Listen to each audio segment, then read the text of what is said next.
Lenin Moscow आए और उन्होंने क्रांति का नेतृत्व किया। लेनिन का रास्ता हिंसा का रास्ता था, गांधी का रास्ता अहिंसा का रास्ता था। लेनिन का रास्ता क्रांति का रास्ता था, गांधी का रास्ता शांति का रास्ता था। लेकिन लेनिन को सफलता 1 वर्ष में मिला, गांधी को सफलता मिलते हुए 30 वर्ष लगे। लेकिन आज हम देखते हैं कि लेनिन के बताए रास्ते पर रूस में 10 आदमी चलने के लिए तैयार नहीं हैं, जबकि गांधी के बताए रास्ते पे अमेरिका में मार्टिन लूथर किंग चले, अफ्रीका में नेल्सन मंडेला चले और बर्मा में आंग सान सूची आज भी उस रास्ते का अनुसरण कर रही हैं। लेनिन के स्टैचू को रूस में बुलडोजर से उड़ा दिए गए और गांधी के 6000 स्टैचू प्रतिवर्ष दुनिया में एक्सपोर्ट किए जाते हैं।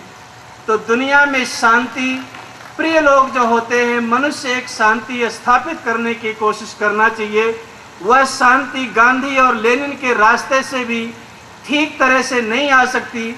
वह शांति अगर धरती पर शाश्वत चाहते हैं तो ब्रह्मा से लेकर के दयानंद के विचारों तक अब दुनिया में फैलाएंगे, तभी वो शांति प्रस्थापित हो सकती है, अन्यथा वो शांति अधूरी शांति होगी। शांति का कुछ हिस्सा गांधी जी ने अनुसरण किया था, लेकिन शांति का सर्वांगीण विकास अगर किसी ने किया है तो ब्रह्मा से लेकर के दयानंद पर्यंत ऋषि महर्षि और मनीषियों ने किया है। तो दुनिया में हिंसा को अगर आप खत्म करना चाहते हैं तो अपने दिल और दिमाग से भेद को खत्म करिए, भय को खत्म करिए। और दुनिया में अगर भेदभाव मिटाना है तो मैं गारंटी से कह सकता हूं, वेद से उत्तम औषधि धरती पर दूसरा कोई ग्रंथ नहीं है। कुरान शरीफ के 30 सिपारे 114 सूरतें 6227 आयतों को हमने 16 बार पढ़ा है।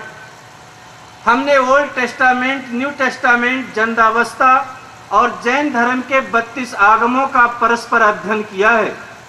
मैं ये गारंटी के साथ बता रहा हूँ, तालमुद सब्बात दादिस्तानी दिनिक पारसी धर्म के ग्रंथ और तालमुद सब्बात यहूदियों का धर्म ग्रंथ का हमने गहराइयों से अध्ययन मनन किया है।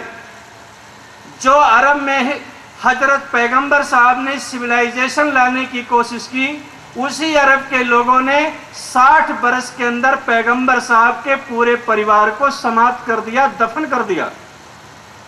जिस ईसा मसीह ने करुणा और प्रेम की बात करते थे, उन्हीं के लोगों ने उन्हीं को फांसी दे दिया।